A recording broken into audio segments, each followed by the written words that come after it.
Hello and welcome to my channel. This is Akash Veer. In this video, we are going to learn a chapter number 2 of class 9th from the book Beehive.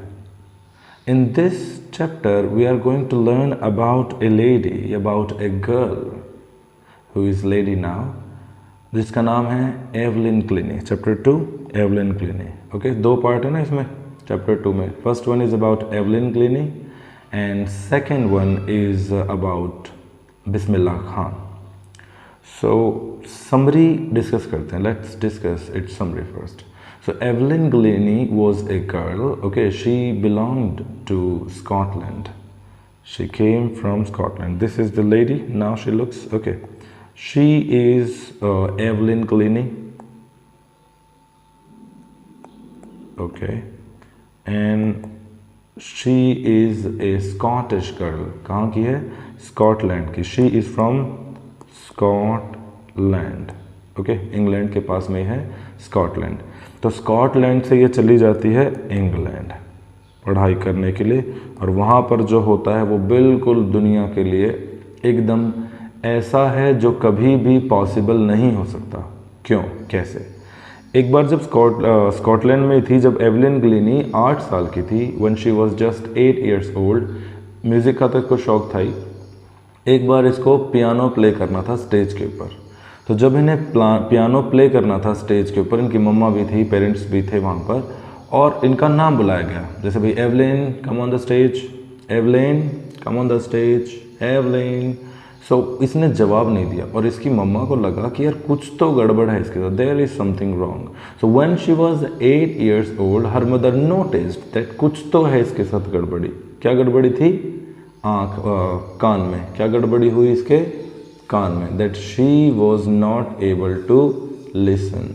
She lost her hearing. तो जब वो 8 साल की थी तब उसके कान में गड़बड़ी शुरू हो गई थी. And when she was 11 years old, उसका जो कान की दिक्कत थी पूरी, शी बिकेम कम्प्लीटली डेफ. क्या बन गई? She became completely deaf when she was 11 years old. Completely deaf, इसको डीफ नहीं डेफ बोलते हैं. डेफ मतलब बहरी, बहरा हो जाना. तो she became completely deaf when she was 11 years old. ये कब पता चला? जब इनके नंबर कम आ रहे थे. When she was in 11 when she was of 11 years old, और जब इसके मार्क्स बिल्कुल कम आ रहे थे, तो इसकी जो प्रिंसिपल थी, जो हेड मिस्ट्रेस थी, हेड मिस्ट्रेस ने, प्रिंसिपल ने इनके पेरेंट्स को बुलाया. और जब हेड मिस्ट्रेस ने बुलाया और बातें करी, तो बोला कि आपके बच्चे के साथ कोई दिक्कत है, take it to some specialist. इसको किसी स्पेशलिस्ट को, किसी डॉक्टर को दिखाओ. And when she was taken to the specialist, जब इसको स्पेशलिस्ट के पास लेकर गए, तब पता चला that she had lost her hearing completely. एक धीरे धीरे, ग्रेजुअल मतलब होता है धीरे धीरे, due to gradual nerve damage. Due to gradual nerve damage. Nerves क्या होती हैं? जिनसे हमारे सिग्नल्स चलते हैं पूरी बॉडी के अंदर. आंखों के जो नर्व्स होते हैं उसको क्या बोलते हैं? ऑप्टिक नर्व्स, है ना. ईयर से आती हैं ऑडिटरी नर्व्स. तो जो नर्व्स होती हैं, जो कान की हीयरिंग वाली जो नर्व्स थी, due to gradual nerve damage, धीरे धीरे स्लोली नर्व डैमेज की वजह से उसने अपनी कंप्लीटली हीयरिंग खो दी. और डॉक्टर ने और लोगों ने ये बताया कि now you have to go to a school for the deaf. अब तुम्हें डेफ के स्कूल्स में जाना पड़ेगा, यानी कि बहरों के स्कूल में. अच्छा, डेफ का मतलब होता है बहरा, एक बहरा. लेकिन जब आप द डेफ लगा दोगे तो द डेफ बन जाएगा बहरों. जैसे you have to go to the school of the deaf. ठीक है, तो बहरों के स्कूल में आपको जाना पड़ेगा. But she was very determined. कैसी थी ये? शी वॉज डेटरमिन्ड, एकदम जिद्दी थी कि मुझे नॉर्मल लाइफ जीनी है. I want to live a normal life. कैसी लाइफ जीना चाहती थी ये? नॉर्मल लाइफ जीना चाहती. तो इसके कैरेक्टर में हम क्या क्या वर्ड लिख सकते हैं? She was determined. She was determined, है ना. हार मानने वाली नहीं थी, जिद्दी थी. And she was bold and she had a spirit to learn. सबसे इंपॉर्टेंट चीज़, she always had a spirit to learn. सीखना चाहती थी, बहुत कुछ सीखा. स्पिरिट टू लर्न, बहुत कुछ उसने सीखा. ओके तो जब वो वापस वापस वो नॉर्मल स्कूल में आ गई, तब इसके जो फ्रेंड्स थे, एक बार एक लड़की कोई जाइलोफोन बजा रही थी। जाइलोफोन इस बुक में आपको दिखाई देगा, मैं बता दूंगा, या आप बुक खोल के बैठे तो आप देख सकते हो। तो जाइलोफोन जब उसने प्ले करते हुए एक लड़की को देखा तो इसने बोला कि मैं भी बजा सकती हूँ जाइलोफोन। और बाकी लोगों ने सबने इसको क्या कर दिया, डीमोटिवेट कर दिया, डीमोरलाइज कर दिया कि भाई जा, तेरे बस की नहीं है। They demotivated her, and that's why even कई बार डीमोटिवेशन से तगड़े वाला मोटिवेशन मिल जाता है। तो ये डीमोटिवेट होने की वजह और ज़्यादा मोटिवेट हो गई और फिर इसने मेहनत शुरू करी। इसके पोटेंशियल को देखा रॉन फॉर्ब्स ने। पोटेंशियल होता है वही एबिलिटी, ताकत, ठीक है। तो रॉन फॉर्ब्स एक नाम है, इस बुक में आएगा। Ron Forbes saw her potential और उसने बोला ठीक है, तुम्हें म्यूज़िक सीखना है, मैं सिखाऊंगा, चलो मैं तुम्हारी मदद करूँगा। तो रॉन फॉर्ब्स ने क्या किया, रॉन फॉर्ब्स क्या करा इसने, 2 ड्रम ले लिए। ही टुक 2 ड्रम्स, 2 ड्रम ले लिए, one on the higher note and other on the lower note. एक के नोट्स ऊपर वाले और एक के नोट्स नीचे वाले। तो हायर नोट्स में क्या हो रहा था, जब एवलिन ग्लीनी के सामने प्ले किया जा रहा था तो वो ये बोल रहा था कि don't listen through your ear, don't hear through your ears, don't listen through your ears, अपने कानों से मत सुनो। Try to sense some other way, try to sense it by some other way, किसी और तरह से सुनने की, समझने की कोशिश करो। और कुछ समय बाद Evelyn Glennie was able to listen music not through ears but through entire body. उसके हाथ, उसकी फिंगर, जैसे ये डंडी है जाइलोफोन की, तो जब वो जाइलोफोन ऐसे ऐसे कर प्ले कर रही तो उस जाइलोफोन में टन बज के जो वाइब्रेशन उसके हाथ में आ रही है और वो वाइब्रेशन हाथ से आती हुई, उंगलियों से आती हुई पूरी बॉडी में, मतलब दिमाग में जा रही है। So in this way she was feeling the vibration from her body, और उस वाइब्रेशन से वो साउंड का पता लगा रही थी। एंड उसके बाद she never stopped, she learned almost all the instruments in the world. जितने भी इंस्ट्रूमेंट है, जितने इसके सामने आए, सारे इंस्ट्रूमेंट सीख लिए। And what she became a multi percussionist. क्या बन गई, मल्टी परकशनिस्ट। परकशनिस्ट कौन होता है, जो तबला वगैरह कोई इंस्ट्रूमेंट, धम धम धम वाले इंस्ट्रूमेंट बजाता है। तो ये मल्टी परकशनिस्ट बन गई, ठीक है। फ्लूट वगैरह आपको इसमें दिख रही होगी, यहाँ पे देखो ये बजा रही है, ये स्टिक हो गई। तो इसकी स्टिक की वाइब्रेशन जब इसकी उंगलियों में जाती है, नाउ देन शी फील्स कि म्यूजिक बज रहा है। और सिर्फ यही नहीं, इंग्लिश अच्छे से ये बोल लेती है, सुनती है, कैसे, लिपसिंग रीड करके और थोड़ा सा वैसे समझ जाती है साउंड से। और उसके बाद थोड़ी बहुत इसने जैपनीज़ भी सीखी, बहुत और भी 2-4 भाषाएं इसने सीखी, इवन दो कि वो बहरी है। तो this is what we learn from this chapter, कि हमें कभी भी ऐसी कोई बहाने, कोई रिक्वायरमेंट नहीं करनी। We just have to, you just have to think कि तुम्हें ये चीज़ करनी है, तुम्हें ये चीज़ सीखनी है। अगर आपके अंदर ये चीज़ है कि भाई मुझे ये काम करना है, तो कोई भी दिक्कत आपके सामने नहीं आएगी।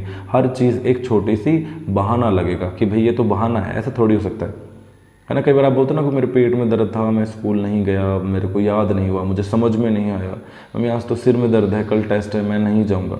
तो ये सिर दर्द, पेट दर्द, all these are just stupid and silly excuses. To be a great person, to do something great, आपको कभी भी इन सब चीज़ों से हमेशा दूर रहना है। So let us begin word by word explanation on the chapter. Chapter number 2 का नाम है Sound of Music, जिसका पार्ट 1 है Evelyn Glennie. Evelyn Glennie listens to sound without hearing it. Evelyn Glennie है वो साउंड को सुन रही है बिना सुने, मतलब महसूस कर रही है। हियर और लिसन में क्या फ़र्क है? हियर मतलब जैसे अभी यहाँ पर कुछ भी आवाज़ आ रही है साइड में, भूँ भैं टों, तो वो सब मैं क्या कर रहा हूँ, I can hear. But listen क्या कर रहा हूँ मैं, आई am not listening anything. Listen मतलब होता है जब आप कुछ सुनते हो, कुछ सोचते हो, जो बात आपके कान से होती है दिमाग में जाती है और आप कुछ सोचते हो, कुछ रिएक्शन करते हो, दैट इज़ लिसन। हियर मतलब बस ऐसे ही टूँ पैं, जैसे आप ट्रैफिक में हो, बहुत शोर हो रहा है तो यू आर हियरिंग। लिसन जैसे आप गाना सुन रहे हो तो आप गाना आराम से सुन रहे हो, गुनगुना रहे हो, गुम हो रहे हो, that is listening. I am not hearing songs, I am listening songs. Okay, got it? So let us begin. The sound of music. Evelyn Glennie listens to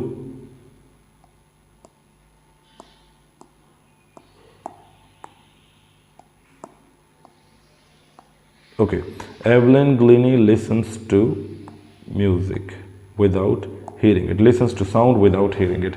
ये किसी ने एक बात कही है, क्या बात कही है किसी ने, ये कई बार अपन बोलते हैं ना कि भगवान अगर किसी से एक चीज़ छीन लेता है तो उसको बदले में कुछ और दे देता है, कुछ और एक्स्ट्रा ऑर्डिनरी, बहुत खतरनाक दे देता है। तो वही है इसमें, God may have taken her hearing, भगवान ने शायद उसकी हीरिंग ले ली, शायद उसका सुनना छीन लिया, but he has given her back something extra ordinary, लेकिन उसने इसे कुछ ना कुछ एक्स्ट्रा ऑर्डिनरी दे दिया है। वॉट वी हियर, हम जो सुनते हैं, शी फील्स, हम जो सिर्फ सुनते हैं वो उसे फील करती है, far more deeply than any of us, कहीं ज़्यादा, फार मोर मतलब होता है कहीं ज़्यादा, फार मोर डीपली कहीं ज़्यादा गहराई से, any of us than any of us, हम जहाँ तक सुनते भी नहीं उससे कहीं ज़्यादा वो सुनती है, महसूस करती है, फील करती है। और शायद यही वजह है, this is the reason, this is why, that is why she expresses music so beautifully, यही वजह है कि वो म्यूज़िक को इतने सुंदर तरीके से एक्सप्रेस कर सकती है। शी प्लेज म्यूज़िक, और when she plays music it becomes very interesting, कि उसको देख पाना, उसको सुनना। Read the following account of a person who fought against a physical disability. तो इस चैप्टर में हम ये देखेंगे कि एक लड़की के बारे में, who fought against the disability. क्या disability थी? She became deaf at the age of 11. She became completely deaf. ठीक है, तो ये चलते हैं जी। पहली लाइन आपकी शुरू होती है, rush hour crowds jostle for position on underground train platform. Train platform है अंडरग्राउंड, उसके ऊपर रश आवर क्राउड, क्राउड मतलब भीड़, रश आवर मतलब भीड़ वाले समय की भीड़, यानी कि एक तो 12 बजे होते हैं, तो 12 बजे आप देखोगे कहीं भी इतना ज़्यादा ट्रैफिक नहीं दिखाई देगा। तो सुबह जब आप 9 बजे 10 बजे कहीं बाहर मार्केट में, दिल्ली गुड़गांव आप कभी भी जाकर देखोगे तो सुबह 9-10 बजे, बिकॉज सभी लोग अपने ऑफिस, स्कूल, इधर उधर कॉलेजेस जा रहे होते हैं 8 से 10 बजे के आसपास, 12-2 बजे भीड़ नहीं होती। ठीक है, इसी तरह शाम को भी 4-5 बजे, 5 से 8 बजे के आसपास बहुत ज़्यादा भीड़ होती है, तो उन 2-3 घंटे को क्या बोलेंगे, रश आवर। तो जो रश आवर की क्राउड है, जो भीड़ की क्राउड है, रश मतलब होता है भीड़, रश मतलब भी भीड़ होता है। ठीक है, तो rush hour crowds jostle for position, jostle मतलब होता है टक्कर मारना है, कोनी मोनी मारना, ऐसे चलना, भीड़ है स्टेशन के ऊपर भी, ट्रेन पकड़नी है, ट्रेन पकड़ते हैं धक्का मुक्की करके होते हैं, वो जॉसल मतलब धक्का मुक्की, जॉसल मतलब धक्का मुक्की। ठीक है, okay.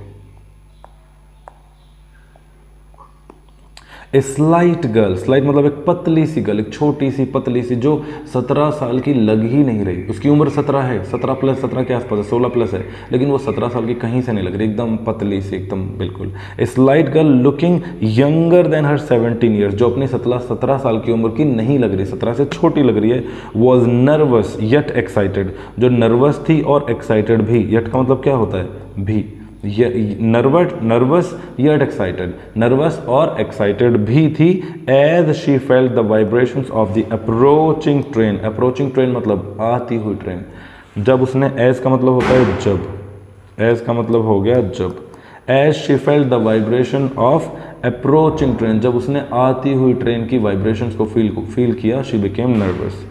It was her first day at the prestigious Royal Academy of Music in London.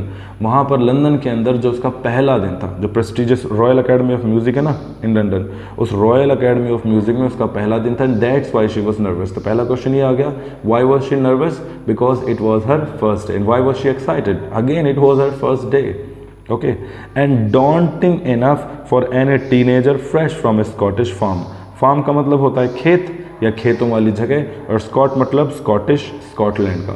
तो स्कॉटलैंड के जो खेतों के जो विलेज जैसी जगह पे, नॉर्मल जगह पे रहने वाली लड़की जब लंदन के अंदर चली गई, कहाँ पर, अकेडमी ऑफ म्यूजिक में, रॉयल अकेडमी ऑफ म्यूजिक में, तो शी बिकेम नर्वस। और उसके लिए, किसी के लिए भी ये डॉन्टिंग हो सकता है, डॉन्टिंग मतलब फ्राइटनिंग, डरावना, डॉन्टिंग मतलब डरावना, तो ये बड़ा ही डॉन्टिंग हो सकता है ना। कई बार कोई भी गांव का बच्चा है जो मुश्किल से 15-16 साल का, अचानक से इसको बोलोगे भाई दिल्ली, गुड़गांव, चंडीगढ़ कहीं जाना है, कोलकाता, किसी शहर में जाना है, तो when he goes he feels nervous, महसूस होता है। But this aspiring musician, aspiring मतलब होता है जो इच्छा चाहता है, अभी अपना कुछ करने की इच्छा रखता है, तो म्यूजिशियन बनने की इच्छा रखता है, तो वो एस्पायरिंग म्यूजिशियन हो गया ना। जैसे कोई यूपीएससी की तैयारी कर रहा है तो क्या हो गया, यूपीएससी एस्पिरेंट, एस्पिरेंट मतलब इच्छा करने वाला। तो this aspiring musician faced a bigger challenge than most मतलब most of the world, most of the people, most of the दुनिया। बहुत सारे मोस्ट ऑफ द लोगों की लाइफ में जो छोटे मोटे प्रॉब्लम आती उससे कहीं ज़्यादा प्रॉब्लम से वो क्या कर रही थी, फेस कर रही थी, उस बिगर चैलेंज को फेस कर, चैलेंज मतलब भी प्रॉब्लम हो गया। She was profoundly deaf, profoundly का मतलब होता है डीपली, बहुत बुरी तरह से, बहुत ज़्यादा। शी वॉज प्रोफाउंडली डेफ, क्या थी वो, बुरी तरह से या पूरी तरह से डेफ थी, कंप्लीटली डेफ थी। आ गया समझ में, ठीक है। Let me repeat it once again, अगर कोई प्रोनाउंसिएशन इधर उधर हुई है तो। Rush hour crowd jostle for position on underground train platform, जो भीड़ थी वो एक दूसरे को धक्का मुक्की कर रही थी अंडरग्राउंड प्लेटफॉर्म के ऊपर। A slight girl looking younger than her 17 years was nervous या excited as she felt the vibrations of the approaching train. एक 17 साल की लड़की, एक छोटी सी लड़की, पतली सी, जो अपनी 17 साल की उम्र से बहुत छोटी लग रही है, वो ट्रेन के ऊपर आती हुई ट्रेन की वजह से क्या हो रही है, वाइब्रेशंस को फील करके नर्वस और एक्साइटेड फील कर रही है। क्यों? It was her first day at the prestigious Royal Academy of Music in London. London के अंदर उसका पहला दिन था। कहाँ पर? रॉयल अकेडमी ऑफ म्यूजिक में, रॉयल अकेडमी ऑफ म्यूजिक में लंदन के अंदर उसका पहला दिन था। And daunting enough for any teenager fresh from a Scottish farm, Scottish farm के अंदर से आई हुई, किसी गाँव के इलाके से आई हुई किसी बच्चे के लिए ये चीज़ डॉन्टिंग इनफ, काफ़ी डरावनी है। इनफ मतलब क्या होता है? इनफ, काफ़ी। डॉन्टिंग इनफ काफ़ी डरावना है। लार्ज इनफ काफ़ी बड़ा है। स्मॉल इनफ काफ़ी छोटा है। ओके, सो एवलिन ग्लिनीज लॉस। अब पढ़ते हैं एवलिन ग्लिनी की कहानी के बारे में। ये तो था कि अभी वो वहाँ पे खड़ी है, अब उसके फ्लैशबैक में जाते हैं बचपन में। तो Evelyn Glennie's loss of hearing had been gradual. क्या हुआ है? ग्रेजुअल हुआ। ऐसा नहीं कि आज तक तो सुन रहा है, कल अगले दिन कोई एक्सीडेंट या कोई चीज़ होगी, परसों से मेरे को तो कुछ सुनाई नहीं दे रहा। ओ माँ का कुछ दिखाई नहीं दे रहा, माँ मुझे कुछ दिखाई नहीं दे रहा। ऐसा नहीं हुआ है। Not any kind of super power और एनी मिस्टेक। धीरे धीरे धीरे धीरे क्या हो गया, उसने सुनना बंद कर दिया, सुनाई उसको देना बंद हो गया। ग्रेजुअल मतलब होता है धीरे धीरे। धीरे धीरे की इंग्लिश ग्रेजुअल होती है, स्लोली स्लोली नहीं होती। ग्रेजुअली मतलब धीरे धीरे, स्लो, ठीक है। So Evelyn Glennie's loss of hearing had been gradual, slow था, धीरे धीरे था। हर मदर रिमेंबर्स, उसकी माँ याद करती है, क्या याद करती है? नोटिसिंग समथिंग वॉज रॉन्ग, कि उसने एक बात याद करती है, जब उसने नोटिस किया था समथिंग वॉज रॉन्ग, कि कुछ तो गड़बड़ थी। When the 8-year-old Evelyn was waiting to play the piano. किसी भी इंस्ट्रूमेंट से पहले क्या आएगा? The piano. जैसे वो गिटार बजाता है, he plays the guitar, he plays the piano. याद रह जाएगी आर्टिकल की बात। किसी भी इंस्ट्रूमेंट से पहले, म्यूजिकल इंस्ट्रूमेंट से पहले बेसिकली द आता है, ठीक है। So she remembers that noticing something was wrong with the girl when the 8-year-old Evelyn was called to play the piano. जब 8-year-old गर्ल थी एवलिन, उसको वो वेट कर रही थी पियानो बजाने के लिए। दे कॉल्ड हर नेम, ये बोलती, उसकी माँ बोल रही है ये बात। They called her name and she didn't move. उन्होंने उसका नाम पुकारा कि Evelyn Evelyn, but she didn't move, उसने कोई रिएक्शन ही नहीं किया। I suddenly realise that she hadn't heard, और अचानक से मुझे रियलाइज हुआ, अब मुझे रियलाइज हो रहा, अच्छा तो मतलब उस दिन उसने सुना ही नहीं, उसको सुनाई ही नहीं दिया, इसलिए। Says Isabel Glennie. कौन है एसेबल ग्लिनी? एवलिन की mother. For quite a while Evelyn manage to, quite a while, quite मतलब होता है काफ़ी, ए वाइल मतलब समय, तो फॉर क्वाइट ए वाइल काफ़ी समय तक, क्वाइट ए वाइल काफ़ी समय तक, काफ़ी समय तक। फॉर क्वाइट ए वाइल काफ़ी समय तक Evelyn manage to conceal her growing deafness from friends and teachers. Conceal मतलब होता है क्या करना? हाइड करना। For quite a while Evelyn manage to conceal, Evelyn ने छुपाए रखा, हाइड करे रखा, ठीक है। मैनेज टू का मतलब होता है कोशिश कर लिया, ट्राई कर लिया, जुगाड़ कर लिया, एक तरह से प्रबंधन कर दिया, ठीक है। सब प्रबंध कर दिया, एक तरह से बोलते हैं ना, मैनेजमेंट, प्रबंधन। सो मैनेजर कौन होता है? बैंक मैनेजर, प्रबंधक। जुगाड़ कर लेना, हिंदी में आप नॉर्मली याद कर सकते हो, जुगाड़ कर लिया। तो कुछ दिन तक उसने काम चला लिया, जुगाड़ कर लिया, क्या करके? To conceal her growing deafness, उसकी जो बढ़ती हुई डेफनेस। देखो अभी थोड़ी देर पहले आया था ना अप्रोचिंग ट्रेन, किधर गया? अप्रोचिंग ट्रेन, आती हुई गाड़ी, आईएनजी लग जाएगा, एडजेक्टिव का काम करेगा। वर्ब में आईएनजी लग जाएगी, एडजेक्टिव का काम करेगा, इसको बोलते हैं प्रेजेंट पार्टिसिपल। चलता हुआ पंखा, रनिंग फैन, आती हुई ट्रेन, कमिंग ट्रेन, बढ़ती हुई जनसंख्या, ग्रोइंग पॉपुलेशन, बढ़ती हुई डेफनेस, ग्रोइंग डेफनेस, ओके। आता हुआ, जाता हुआ, खेलते हुआ, पढ़ता हुआ, दौड़ता हुआ, बढ़ता हुआ, चढ़ता हुआ, उतरता हुआ, ये सारे के सारे प्रेजेंट पार्टिसिपल हैं। वर्ब की फर्स्ट फॉर्म में आईएनजी लग जाएगा, एडजेक्टिव का काम करेगा। Present participle, I saw. Okay, so for quite a while Evelyn managed to conceal her growing deafness from friends and teachers, but by the time she was 11 her marks had deteriorated मतलब होता है reduce हो जाना, reduce होना, कम होना, खराब होना। deteriorate मतलब खराब होना भी होता है। तो her marks were deteriorated, उसके मार्क्स बहुत बुरी तरह से कम होने लग गए थे। and her headmistress urged her mother to take her to a specialist, और जो headmistress थी उन्होंने उसकी माँ को अर्ज किया। अर्ज करना मतलब होता है रिक्वेस्ट करना। The headmistress urged her mother to take her to a specialist, कि इसे जी स्पेशलिस्ट के पास देखो जी, मैडम जी मैं बात ऐसी है, बात बता रही हूँ, इसे कुछ भी सुनाई नहीं देता है, तो टेक हर टू, इसे कोई साथ पता नहीं कुछ गड़बड़ हो रही है, हम सवाल पूछते हैं लेकिन ये जवाब नहीं देती, कुछ तो इसके दिमाग में खराबी है। Take her to a specialist, जाओ इसे कहीं स्पेशलिस्ट के पास दिखाओ, साइकोलॉजिस्ट को दिखाओ, कोई कुछ बताएगा। बट साइकोलॉजिकली प्रॉब्लम थी ही नहीं। क्या प्रॉब्लम थी? The problem was with her ears. She was not able to listen just because she had lost her hearing ability completely, altogether मतलब completely. Okay, तो आगे चलते हैं। तो स्पेशलिस्ट ये है xylophone, this device is called xylophone ना, टंग टंग टंग ऐसे करके बजता है। आगे चलते हैं। तो स्पेशलिस्ट के पास ले जाओ, ये बोला हेडमिस्ट्रेस ने। It was then discovered, then मतलब तब, इट वॉज देन डिस्कवर्ड, तब ये डिस्कवरी आई सामने, that her hearing was severely impaired. Severely मतलब होता है सीरियसली, बहुत बुरी तरह से। सीवियरली मतलब seriously. Her hearing was severely impaired. Empire मतलब होता है डैमेज, या वीक हो जाना, डैमेज होना। बॉडी का कोई भी पार्ट खराब हो जाना क्या कहलाता है? इम्पेयर हो जाना। बॉडी का कोई पार्ट खराब हो जाना इम्पेयर। तो her hearing was severely impaired, उसकी जो सुनने की क्षमता थी, हियरिंग थी, वो कंप्लीटली सीरियसली, बहुत बुरी तरह से, सीरियस बोलते हैं ना, बहुत गंभीर रूप से, है ना। जैसे न्यूज़ आती है कई बार कि 4 पीपल आर सीवियरली इंजर्ड, बहुत बुरी तरह से जख्मी हैं, ठीक है, तो वो सीवियरली है, ये सीवियरली सीरियसली। तो her hearing was severely impaired as a result का मतलब की वजह से, due to, by, as a result, consequently. तो एज ए कॉन्सिक्वेंस भी बोल देते हैं। तो as a result of gradual nerve damage, due to gradual nerve damage, धीरे धीरे नर्व्स डैमेज होती गई। जैसे मान लेते हैं हम 1 लाख नर्व आ रही हैं, कान से लेकर खोपड़ी में 1 लाख नर्व आ रहे हैं, तो धीरे धीरे 10, 20, 15, 20, 15, 20 रोज 1-2 दिन में नर्व्स जाती रही, और 3 साल में कंप्लीटली नर्व्स गायब हो गई, डेड हो गई, एक तरह से पैरालिसिस हो गया। और उस पैरालिसिस में क्या होता है? नर्व्स का जो कनेक्शन होता है ब्रेन से, वो हट जाता है। तो उसके कान का जो कनेक्शन था वो ब्रेन से हट गया, and she was not able to listen through her ears, but she was able to listen. She trained her entire body to listen everything through skin, bones, even hair, fingertips. ऐसा बताती हुआ, ऐसा उसने train कर लिया। तो क्या हुआ?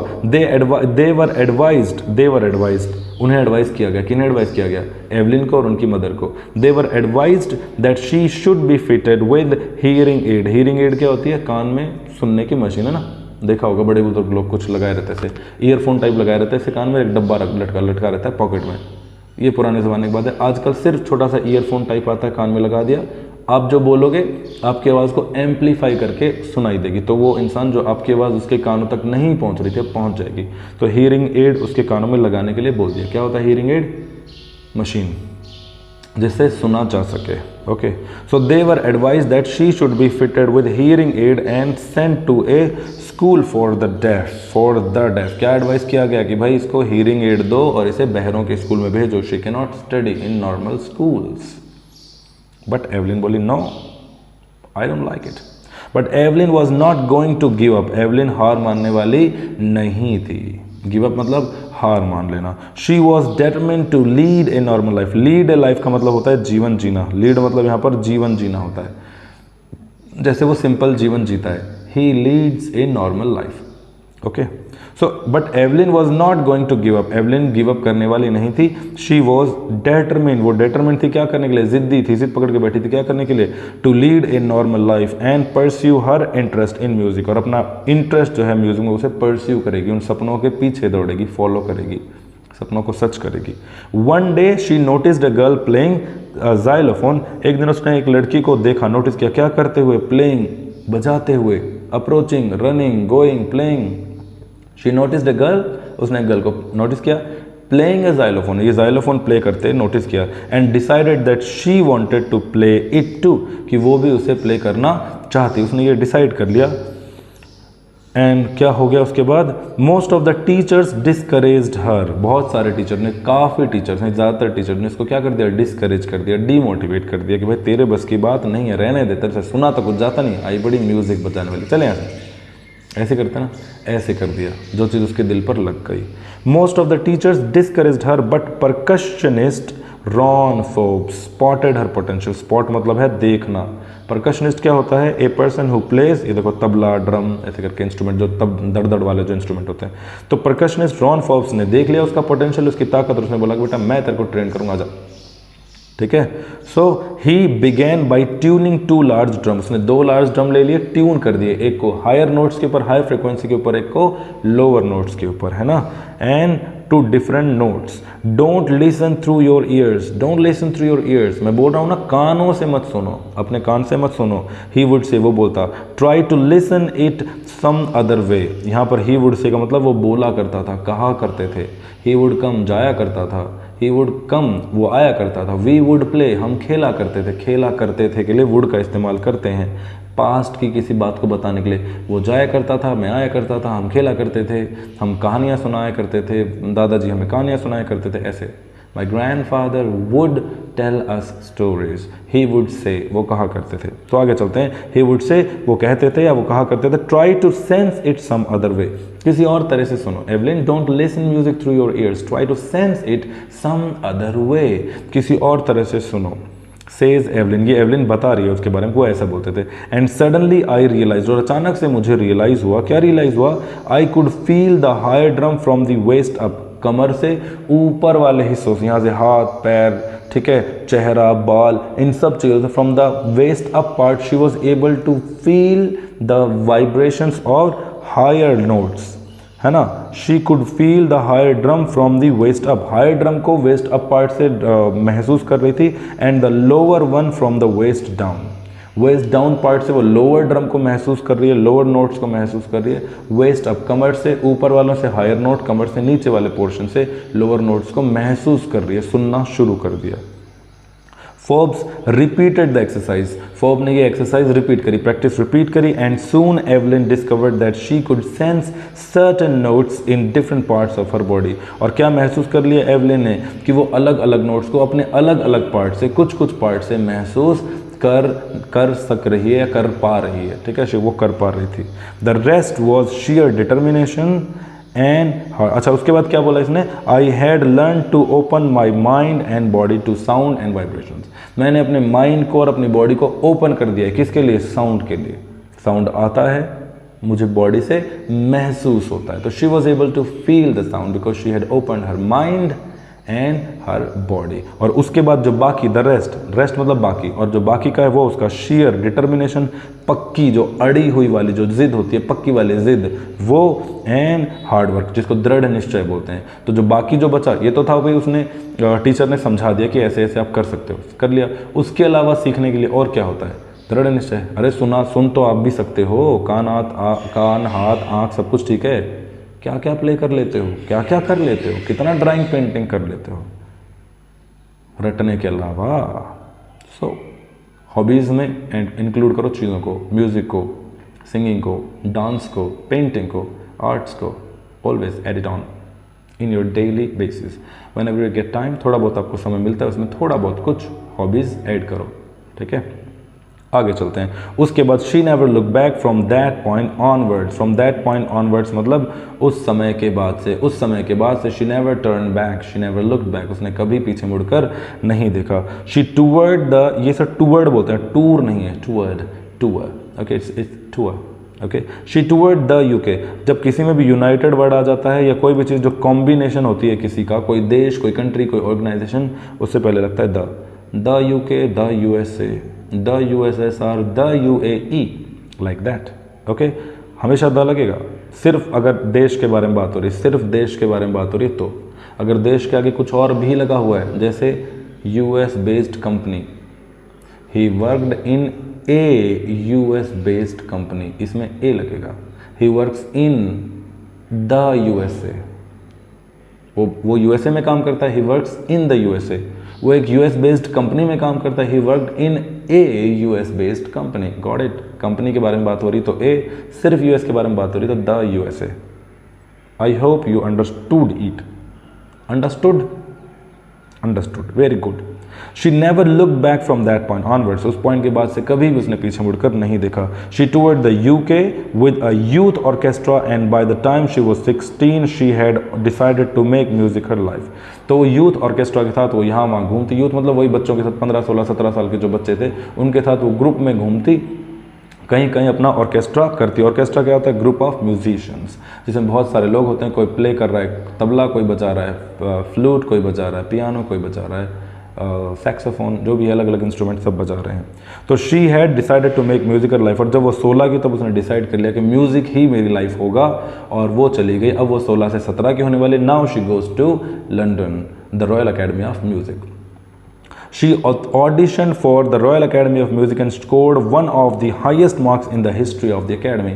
और जब उसने ऑडिशन दिया अकेडमी में एडमिशन के लिए, तो दुनिया में इतने ज़्यादा नंबर किसी भी इंसान के नहीं आए थे उस अकेडमी में जितने इसके आए। She got the highest marks ever got in the history of the Royal Society, Royal Academy of Music। Okay, she gradually moved from orchestral work to solo performances। gradually, धीरे धीरे, पहले वो ग्रुप में काम करती थी, कुछ एक आध इंस्ट्रूमेंट बजाती थी, फिर धीरे धीरे उसने इंस्ट्रूमेंट अपने बढ़ा लिए और अपने लोगों को कम कर दिया, और धीरे धीरे फिर वो अकेले प्ले, जैसे उसे फ्लूट बजानी तो वो अकेले ही खड़े होकर single handedly she is playing flute, और कुछ करना था शी इज़ प्लेइंग सिंगल। ठीक है, उसको ग्रुप की रिक्वायरमेंट नहीं होती, तो she became solo performer. Solo हो गई वो, सोलो मतलब अकेले, ऑर्केस्ट्रा छोड़ दिया। At the end of her 3-year course, जब 3 साल का कोर्स हो गया, 17 के बाद जो लगभग 20 साल की हुई, she had captured most of the top awards. Royal Academy of music के टॉप अवार्ड्स वो कैप्चर कर चुकी थी जब वो 20 साल की हुई। ठीक है, now you have to compare yourself when you become 20 years old. मैं ये नहीं कह रहा कि अपने आप को इससे कंपेयर करो, I am just saying you have to compare yourself with yourself, कि जब आप 20-22 के होते हो, 16, 17, 18 के होते हो, so what will you get, क्या क्या आपके पास होगा, क्या क्या आपके पास होना चाहिए, what are your dreams and how you are chasing them, how you pursue them, how you will make your dreams a reality. कैसे अपने सपनों को सच करोगे, लिख लेना इन चीज़ों को। आगे चलते हैं पैराग्राफ नंबर 5 पे। एंड फॉर ऑल दिस, और इन सब चीज़ के लिए क्या बोलती है, Evelyn won't accept any hint of heroic achievement. और इतनी सारी बातें होने के बाद एवलिन नहीं बोलती कि मैं हीरोइन, मैं बहुत बड़ी हीरो हूँ, मैं एक मतलब मैंने पता नहीं क्या ही अचीव कर रखा। नो, शी सेज ऐसा कुछ नहीं है, मैं भी नॉर्मल लाइफ जी रही हूँ, I am also like you, मैं भी नॉर्मल हूँ। कुछ लोग होते हैं ना, कुछ छोटा मोटा कर देते हैं तो फिर ये रहता है कि बस मेरे से बराबर तो कोई है ही नहीं, मैं तो बहुत बड़ी चीज़ हूँ, मैं तो तुर्रम खां बन गया, वो क्या है वो क्या है, ऐसा कुछ भी नहीं है। She won't accept any hint of heroic achievement, वो ये नहीं बोलती कि मैं बहुत बड़ा अचीवमेंट हासिल कर लिया। नो, ये बोलती है सिर्फ इफ़ यू वर्क हार्ड, अगर तुम कठिन मेहनत, ये उसका मंत्र है, सक्सेस मंत्र है एवलिन ग्लेनी का, कि if you work hard and know where you are going, अगर तुम मेहनत करते हो और तुम्हें पता है कि तुम किस रास्ते पर चल रहे हो, तुम कहाँ जा रहे हो, यू विल गेट देयर, तुम वहाँ पहुँच जाओगे। तुम पहली बात तुम हार्डवर्क कर रहे हो, दूसरा तुम्हें कहाँ जाना है, कहाँ जा रहे हो, तो तुम्हें जहाँ जा रहे हो, जहाँ तुम पहुँचना चाहते हो वहाँ पहुँच जाओगे, अगर तुम्हें रास्ता सही पता है तो। और अगर तुम कठिन मेहनत कर रहे हो तो, कठिन मेहनत कर रहे हो, रास्ता नहीं पता तो गड़बड़, और मेहनत ही नहीं कर रहे हो फिर रास्ते का क्या ही फायदा। ठीक है, तो क्या बोलती है वो, क्या है इसका, अंडरलाइन करो ज़रा इसे। ओ नहीं पता मुझे, ठीक है। If you work hard and you know where you are going, you will get there. And she got right to the top. और वो कहाँ पहुँच गई, she got right to the top of the world, दुनिया में सबसे ऊपर position पर पहुँच गई। The world's most sought after multi percussionist, sought after मतलब ढूंढा जाने वाला, sought after ढूंढा जाने वाला, look after मतलब लुक आफ्टर तो अलग हो जाएगा, लुक आफ्टर मतलब देखभाल करना होता है, सॉट आफ्टर, सीक आफ्टर, ढूंढना। तो सबसे ज़्यादा ढूंढा, जैसे आजकल होता है ना भाई, इंटरनेट के ऊपर, यूट्यूब के ऊपर कुछ नाम ऐसे हैं जो सबसे ज़्यादा ढूंढे जाते हैं, सॉट आफ्टर हो गए वो। ठीक है, फेमस बोल सकते हैं, सॉट आफ्टर मतलब फेमस। तो she was the world's most sought after multi percussionist with a mastery of some 1000 instruments. 1000 instruments में मास्टर बन गई वो, 1000 इंस्ट्रूमेंट्स को बजा सकती है, सिर्फ एक गिटार नहीं। मोस्टली लोग होते हैं ना एक आध गिटार सीख लेते हैं, गिटार भी और पता नहीं क्या क्या इंस्ट्रूमेंट प्ले कर लेती है। एंड हेक्टिक इंटरनेशनल शेड्यूल, और साथ साथ उसका इंटरनेशनल शेड्यूल क्या रहता है, हेक्टिक। हेक्टिक मतलब होता है बड़ा ही परेशान करने वाला, बड़ा ही थका देने वाला, है ना। सो ये था। आगे पढ़ते हैं। इट इज़ इंट्रीगिंग, इंट्रीगिंग मतलब होता है बड़ा ही रोमांचक, बड़ा ही इंटरेस्टिंग, फैसिनेटिंग, क्यूरियस, बड़ा ही मज़ेदार। It's intriguing to watch Evelyn function so effortlessly without hearing. बड़ा मतलब मज़ेदार लगता है कि आप देखोगे जैसे कोई आपके सामने कोई इंसान प्ले कर रहा है, फ्लूट प्ले कर रहा है, तो थोड़ी बहुत एक्टिंग करेगा ऐसे करके, फील करके, यूँ वो एक्टिंग कर रहा है क्योंकि उसको सुनाई दे रहा है। बट जब आप ऐसे ही देखोगे कि एवलिन ग्लिनी भी अगर फ्लूट प्ले कर रहे तो she is also playing like all the other people, एकदम बिना एफर्ट के, विदाउट एनी एफर्ट, बिल्कुल एकदम कॉमन तरीके से वो प्ले किए जा रही है। ठीक है। इन आवर 2 आवर डिस्कशन, हमारे 2 घंटे के डिस्कशन में, she never missed a word, उसने अपना एक वर्ड भी मिस नहीं किया। ये बात कर रहा है जिसने चैप्टर लिखा है ना, उसने इंटरव्यू लिया, उसने बात किया। और फिर ये क्या बोलती है, man with bushy beard give me trouble. जो मैन हैं, जो लोग हैं जिनकी बुशी बेड्स हैं, बुशी बेड्स मतलब जिसके बड़े बड़े बाल हैं, यहाँ पर दाढ़ी है, बड़ी बड़ी सी मूंछें, तो वो उसकी बातें समझ में कम आती हैं। क्यों समझ में कम आती है? Because she reads lips. Evelyn Glennie reads lips. अगर लिप्स ही दिखाई नहीं देंगे तो आपको बातें समझ में नहीं आएगी। तो एवलिन ग्लिनी बोलती है man with bushy beards give me trouble. Trouble मतलब दिक्कत, परेशानी। शी लाफ्ड, वो हंसने लगी। आगे इट इज़, ये रही एवलिन ग्लिनी बजा रही यहाँ पर कुछ, ये जाइलोफोन नहीं है, ये कुछ और चीज़ है, जाइलोफोन जैसा है ये देखो। It's intriguing to watch Evelyn function so effortlessly without hearing. So it is not just watching the lips. ये बोलते हैं कि सिर्फ लिप्स देखने से काम नहीं चलता है, सिर्फ लिप्स नहीं। जब कोई इंसान बोलता है, देखो जैसे मैं बोला, कोई बोलता है तो उसके हाथ भी हिल रहे हैं, उसके लिप्स हिल रहे हैं। जब कोई सरप्राइज की बात कर रहा है, अरे पता है क्या हुआ, तो ऐसे चेहरे, एक्सप्रेशन, मुंह, आँख, पूरा एकदम चेहरा, पूरी बॉडी लैंग्वेज चेंज होती है जब कोई इंसान कुछ बात करता है। तो सिर्फ लिप्स से बात नहीं होती है। ठीक है। हाँ, चुपचाप बोल रहे बात अलग है, ऐसे करके। आप नाराज़ हो, सल्क कर रहे हो, आप नाराज़ हो तो क्या करोगे आप? सल्किंग। आपकी मम्मी बोल रही बेटा खाना खा लो, नहीं खाना, मुझे भूख नहीं है, इतना करोगे तो लिप्स से। हालांकि इसमें भी चेहरे से पता चल रहा है कि आप नाराज़ हो, परेशान है, यू आर सल्किंग, आप मुंह बना रहे हो। So not just watching the lips, it's the whole face, specially eyes. तो पूरा का पूरा चेहरा और स्पेशली आइज से सुन सकती है वो, है ना। She speaks flawlessly. फ्लॉलेसली मतलब बिना गलती के, flawlessly without making any mistake. She speaks flawlessly with A Scottish lilt. Lilt का मतलब होता है थोड़ा सा प्रोनाउंसिएशन, थोड़ा सा टच। जैसे कुछ लोग होते हैं ना, जैसे भाई लोग कोई साउथ इंडियन है, कोई साउथ इंडियन इंसान अगर हिंदी बोलेगा तो वो कैसे बोलेगा? उसकी लैंग्वेज के हिसाब से ना, आइयो भाई तू इधर क्या कर रहा है, तो उसका भाई का भी बाई निकलेगा। तो ये लिल्ट होता है, प्रोनाउंसिएशन टच होता है डिफरेंट लैंग्वेज का। तो ये जब इंग्लिश बोलती है तो इसका स्कॉटिश टच आता है इंग्लिश में। और उसके बाद माई स्पीच इज क्लियर, ये बोलते हैं कि मैं बिल्कुल साफ बोल पाती हूँ। Because I could hear till I was 11, क्योंकि जब तक मैं लगभग 11 साल की थी मैं अच्छे से सुन पा रही थी, इसलिए मैंने अच्छे से भाषा सीखी है, सुनी है, इसलिए मैं बोल पाती हूँ। सोचो अगर ये बचपन से ही बहरी होती तो क्या ये कभी बोल पाती? डू यू थिंक अगर कोई इंसान बचपन से ही बहरा हो तो क्या वो कभी बोल सकता है? वो तो गूंगा भी हो जाएगा। क्या बोलते हैं इस बात पे? सोचना, चिंतन करना। शी सेज, वो बोलती, क्या बोलती कि माई स्पीच इज क्लियर, मेरा बोलना जो है, मेरी आवाज़ जो है वो बिल्कुल सही है, साफ है। Because I could hear till I was 11, जब तक मैं 11 साल की तब तक मैं सुन सकती थी। बट दैट डजेंट एक्सप्लेन, अच्छा लेकिन इस बात से ये एक्सप्लेनेशन नहीं है how she manage to learn French and master basic Japanese. लेकिन ये एक्सप्लेनेशन है कि यार इसने फ्रेंच और जैपनीज कैसे सीख ली? 11 साल के बाद उसको कुछ सुनाई नहीं देता है। How did she learn French and Japanese? इसका आंसर यही है that she had something extraordinary, something which we don't have, कि वो अपने पूरे बॉडी से सुन सकती है।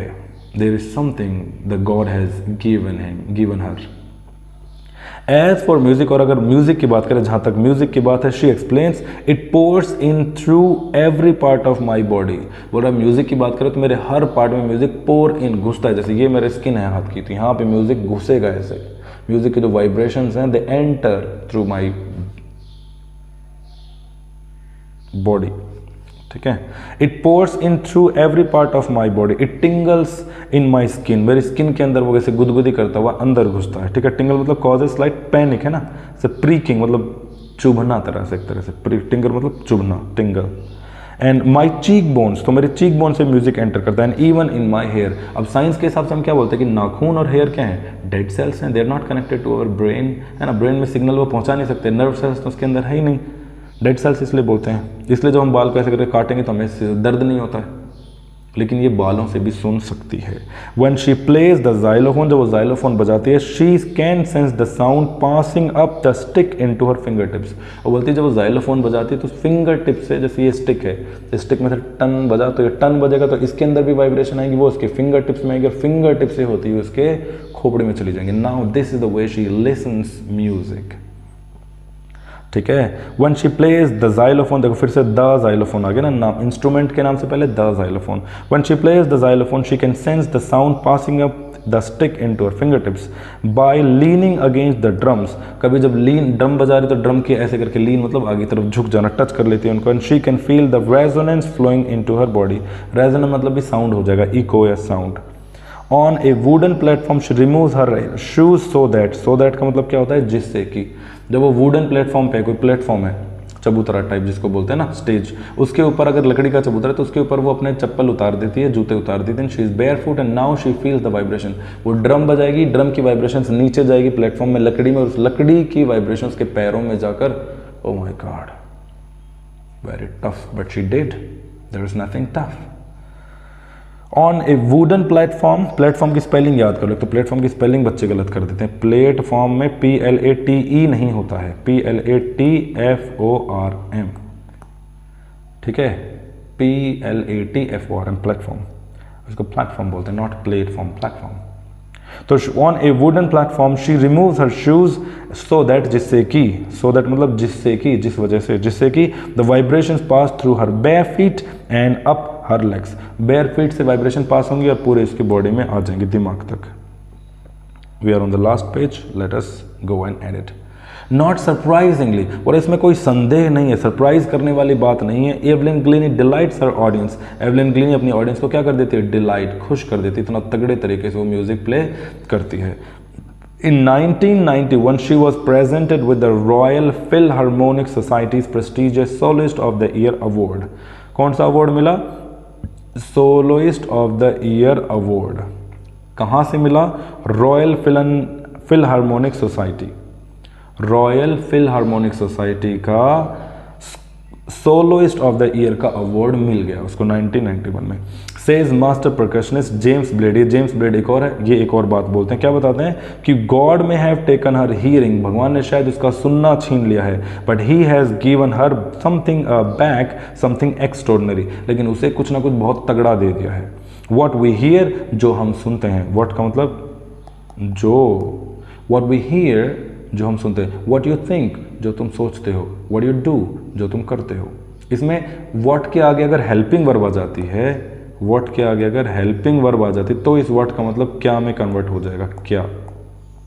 What are you doing, what do you do, what was that, ये क्या बन गया। लेकिन व्हाट के बाद तुरंत अगर सब्जेक्ट आ गया, व्हाट के बाद तुरंत सब्जेक्ट आ गया तो ये बन जाएगा जो।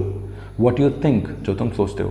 सो वॉट वी हियर जो हम सुनते हैं, शी फील्स वो महसूस करती है, far more deeply than any of us, हमसे कहीं ज़्यादा गहराई में वो महसूस करती है। And this is the reason, this is why, that is why, यही वजह है। She expresses music so beautifully, यही वजह है कि वो म्यूजिक को इतना ब्यूटिफुली महसूस करती है, एक्सप्रेस करती है। सो का मतलब क्या होता है, सो का मतलब सो का मतलब इतना। She expresses music so beautifully, वो इतना ज़्यादा ब्यूटिफुली एक्सप्रेस करती है। Evelyn confesses that, and Evelyn इस बात को कन्फेस करती है, क्या बताती है कि she is something of A workaholic. Workaholic क्या होता है, ऐसे ही फालतू की लैंग्वेज में लिखा हुआ, जैसे एल्कोहलिक होता है, जो अल्कोहल लेता है वो एल्कोहलिक, तो वर्क में वर्कोहलिक। हालांकि ये रियल इंग्लिश का वर्ड नहीं है, इनफॉर्मल है, ऐसे कुछ बोलने की भाषा में हम बोल देते हैं ना, है ना। जैसे अगर कोई इंसान बहुत ज़्यादा चावल खाता है तो हम उसको ऐसे बोलते हैं ही इज़ राइसोहलिक, तो ये ऐसे ही वर्ड बन गया टाइम पास, तो वही हो गया। तो she is kind of workaholic, ऐसा बोलते हैं कि मेरे को काम करने में मज़ा आता है बस। I have just got to work, मुझे सिर्फ काम करना है। Often harder than classical musicians, और जो क्लासिकल म्यूजिशियंस ने जो काम किया उससे भी कहीं ज़्यादा मुश्किल काम करना है, hard. But the rewards are enormous, और जब हम काम करते हैं तो रिवॉर्ड्स क्या मिलते हैं, एनॉर्मस, बहुत बड़े बड़े बहुत ज़्यादा रिवॉर्ड्स मिलते हैं, बदले में बहुत अच्छा सब कुछ मिलता है, ठीक है। Apart from the regular concert, जो रेगुलर कॉन्सर्ट है वो तो करती है, उसके अलावा, अपार्ट फ्रॉम के अलावा, रेगुलर कॉन्सर्ट्स के अलावा Evelyn also gives free concerts in the hospitals and prisons and hospitals. She also gives high priority to classes for young musician. तो जो यंग म्यूजिशियन है, जो यंग बच्चे हैं, उनको भी वो प्रायोरिटी देती है कि उनको भी सिखाने जाए, कभी कोई कॉन्सर्ट हो जिसमें बच्चे हैं, जिसमें वहाँ पर वो लेक्चर की तरह एक तरह देगी, भाई इस तरह से म्यूजिक को आप बजा सकते हो, इस तरह कर सकते हो, you can do it.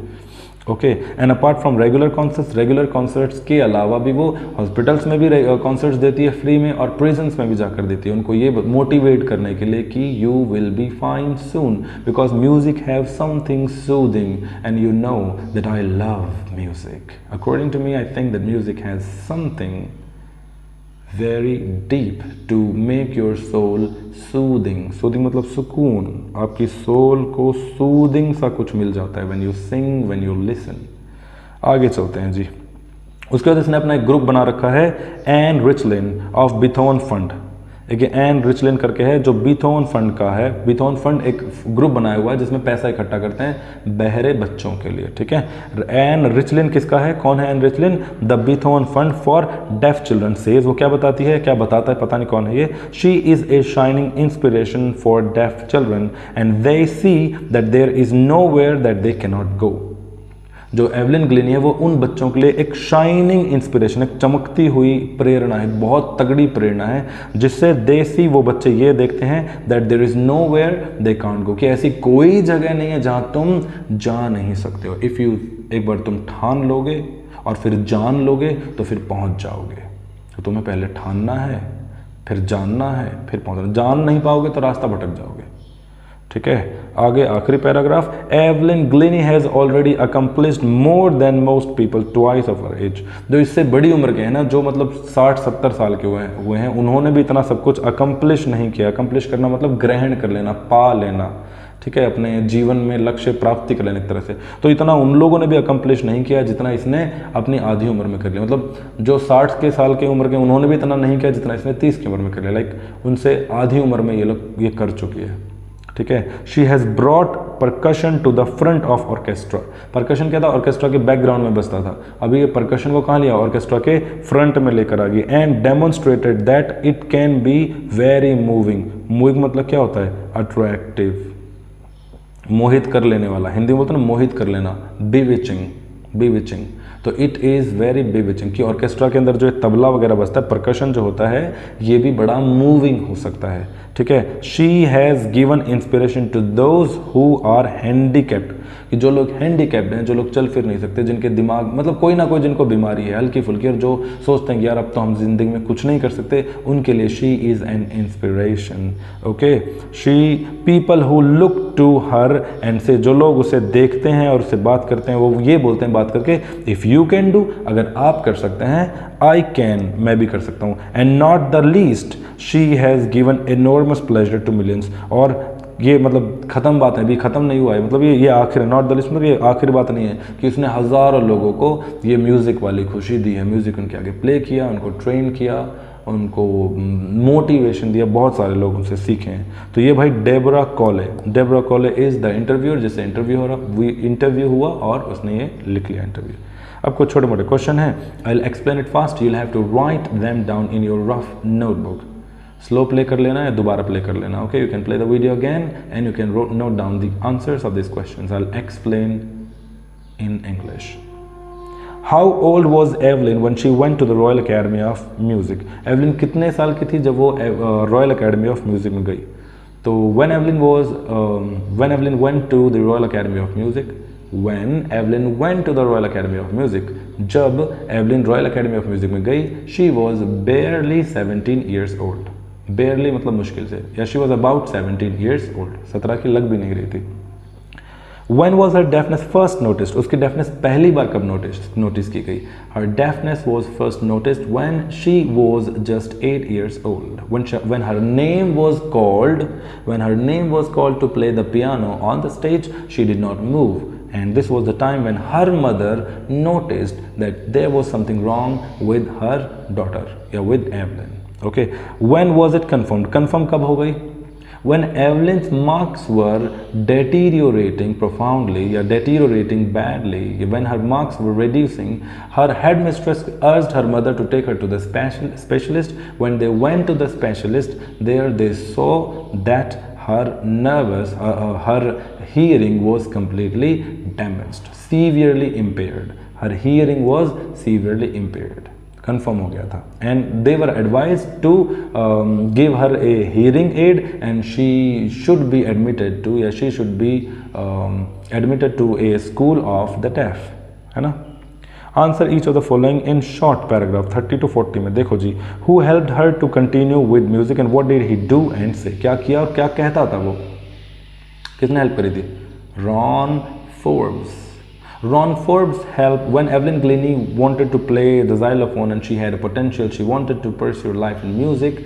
Everybody discouraged her. Ron Forbes came to her rescue. Ron Forbes को बचाने के लिए आ गया. Ron Forbes came to her rescue and he, अच्छा ये तो हो गया. उसके बाद उसने he motivated her and then because he saw her potential, he spotted her potential, he came to rescue and then he took 2 drums and tuned them, one at higher notes and one at lower notes.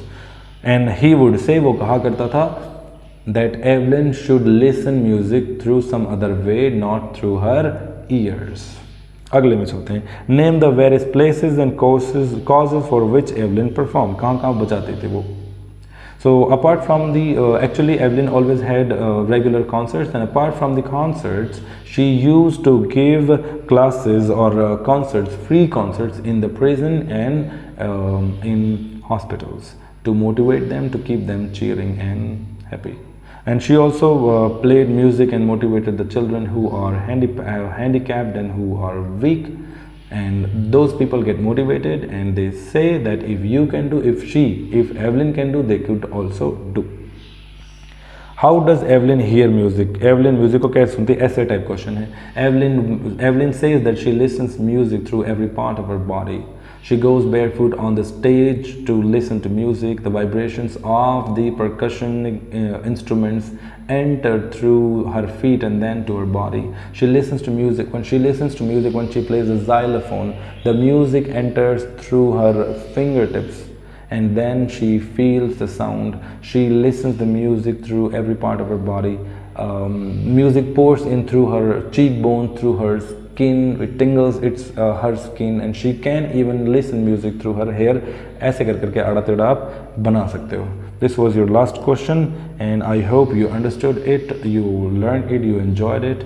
So if you liked it, don't forget to subscribe if you're new and share करो, subscribe करो. एक question मैं आपसे पूछूंगा that you have to write in the comment box below. The question is, why was Evelyn nervous and excited on the platform?